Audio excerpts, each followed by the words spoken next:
The burstiest tank within World of Tanks console is the feature of today's video, and we are of course looking at the brand new tank, the WZ-122.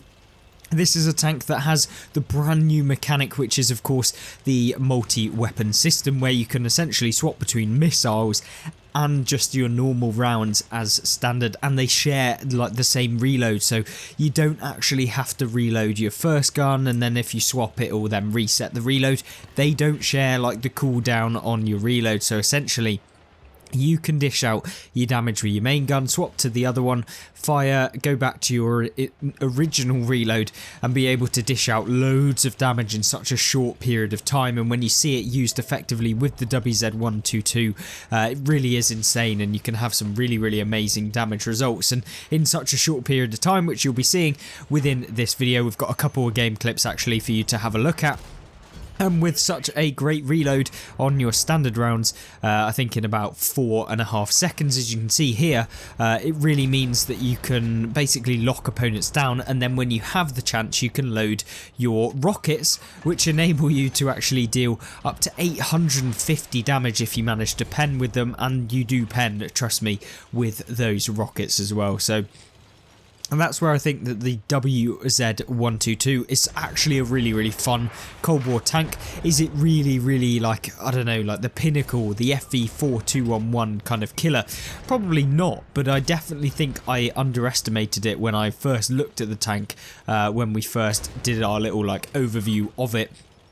And in game, I think it is, it really provides a bit of fun. It provides like something else other than your traditional tank within the game, and it allows you to use those multi-weapon systems to really have a bit more of a little bit more thought when you're playing in the Cold War game mode, which obviously is beneficial for everyone that's deciding to play Cold War, because I feel with a lot of the limited factors of the game, sometimes you don't have as much to think about, and adding in this sort of mechanic definitely helps for those of you who are wanting to maybe test yourself a little bit more than just playing something like a MOBAT where you just charge into the battle and hope you do okay. But you can see here, this will be our kind of first engagement where we can have a look at the missiles. You see me loading the missile here. We don't manage to actually hit the armadillo, which is disappointing, but it's not really a problem. And what we'll do now is just load our standard rounds. So this is what I mean by the rockets or the missiles, and you can see here we're going for the FV4211, but unfortunately we hit a rock, which is obviously not what you're wanting to do with them. And at this point I was not really, you know, you can use the rockets, but often it's actually really good once you've fired the rockets, and if you use them at close range they can be devastating against your opponents. And actually you can swap between the rounds, so you can fire at the opponents that maybe you want to take a bit of damage towards.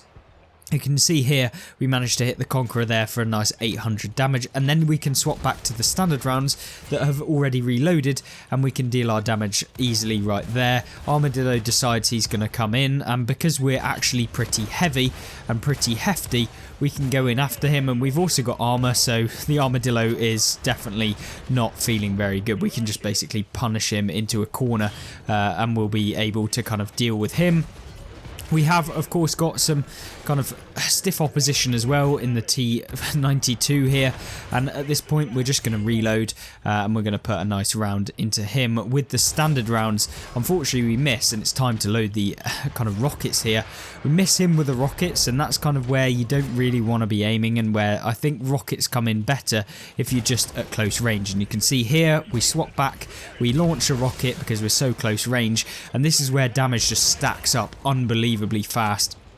And we're getting hit from behind, unfortunately, but we can kind of put a nice round into him, and we've still got 2 rockets to use. And this is where I think most people get a little bit caught up with the tank, because you have such great kind of DPM burst potential where you can dish out all of these rockets, as long as you know you can actually see them and you're close range. I think the rockets become more effective at close range because people see them coming when they're like when they're coming in from like miles away. And that becomes like the negative of them, which of course they still have to have a negative, you know, you can't have everything. But yeah, it's definitely something I've enjoyed using, these rockets or missiles or whatever you want to call them. Having them in World of Tanks is definitely a very interesting thing to see.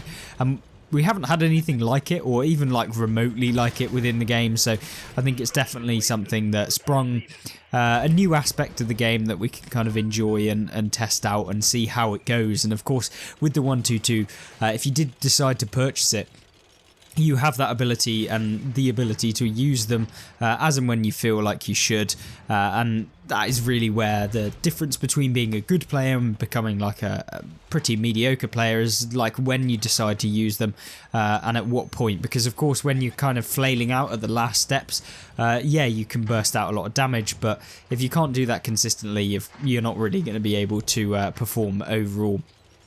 But talking about performing, obviously we have a Mobat coming up from behind, which is not ideal in the slightest. We're going to go for that lower plate, which we managed to hit.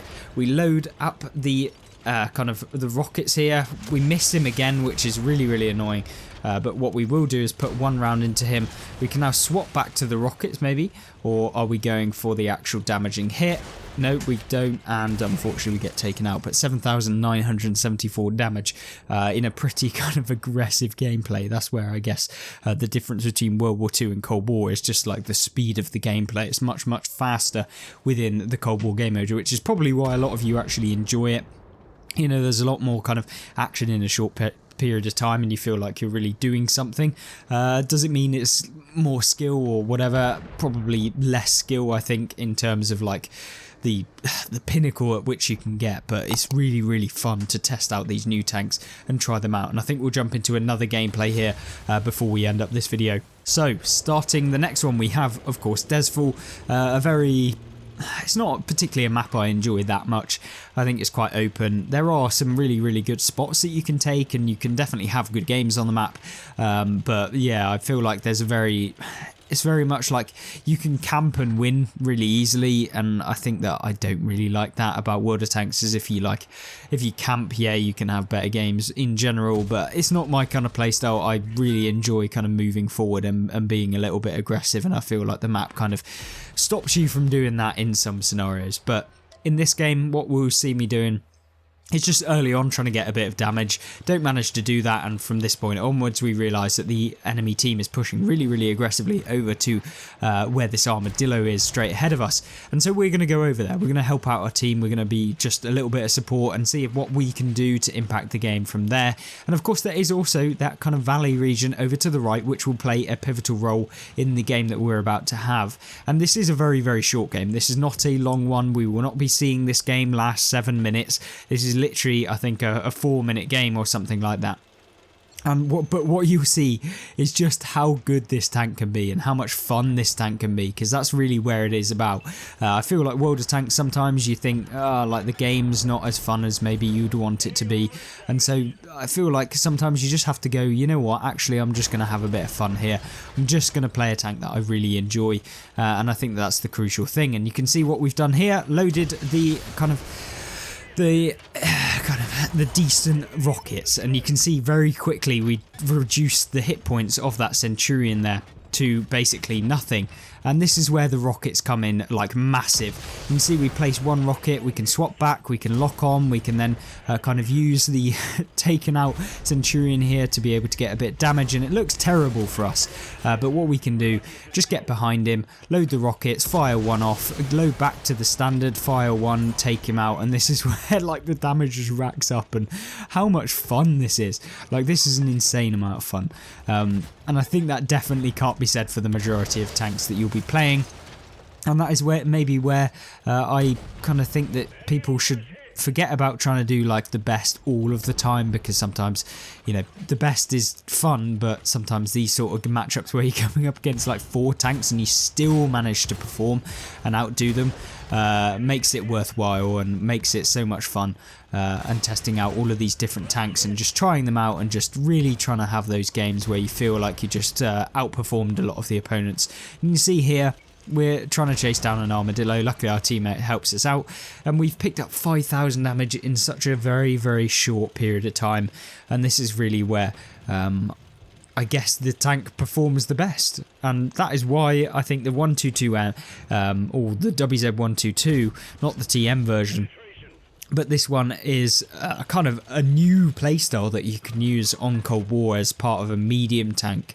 And I guess if you're interested in this sort of playstyle, you know, the fast-paced action where you can get involved, stuck in, the WZ-122 is probably the best one for you guys as far as just trying to perform and be really competitive within the game.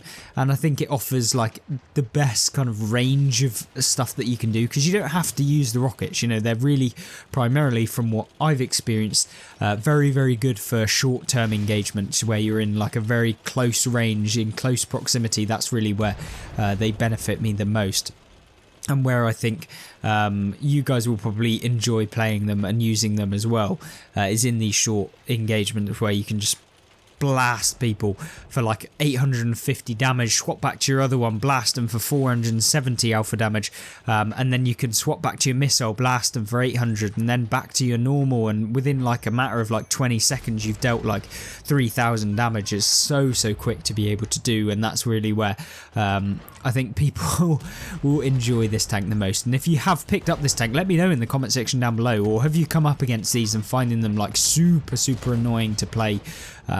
Yeah, I definitely feel like these tanks are probably a little bit, not overpowered, but a little bit annoying for a lot of people playing the Cold War game mode, especially if you're grinding through a lot of the tech tree tanks. It probably is a little bit of a pain, but then again, you know, if you want to pay and you want a tank that's novel and new and different and going to be an interesting one for you to play, then the 122 is definitely the tank for you guys. It's probably my most fun premium Cold War tank that I've played out of them all, just because of the fact that you can use these missiles and get into positions where you can really push forward, and that's really where this one brings up a whole new level within the Cold War game mode, at least for me. Jumping into the victory screen, you can see 4,963 damage, a couple hundred assistance damage, and of course we made 350,000 silver with a ×2 silver boost, which means that the tank can earn a ton of silver as well. And we'll jump into the final battle for this tank here on Kalbang.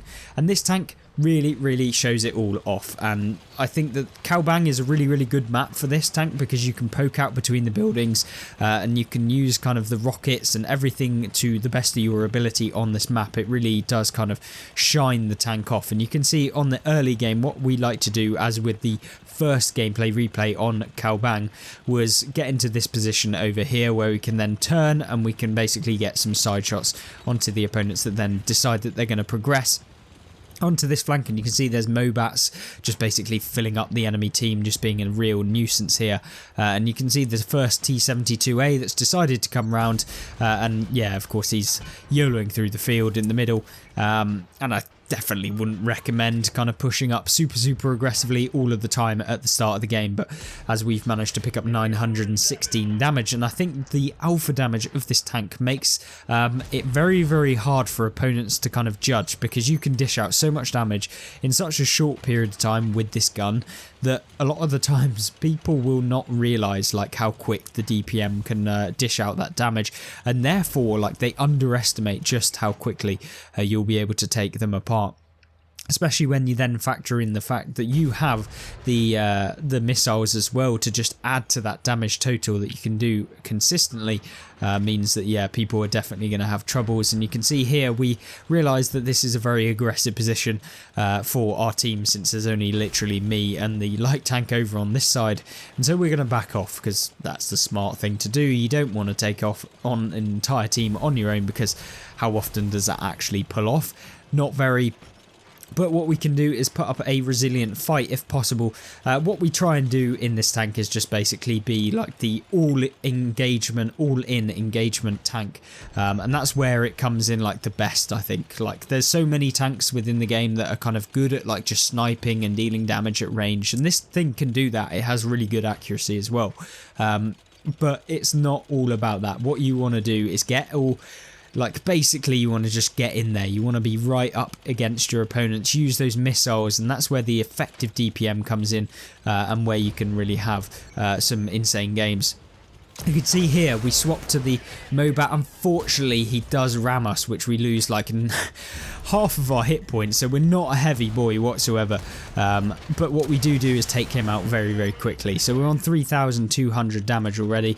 There's a T-72, but you know, we've got missiles. There's not much he's going to be able to do. We're going to swap back to our normal rounds, put one into him, and he's basically like removed from the game already. We'll just get behind him. There is a tank shooting us, but it doesn't matter.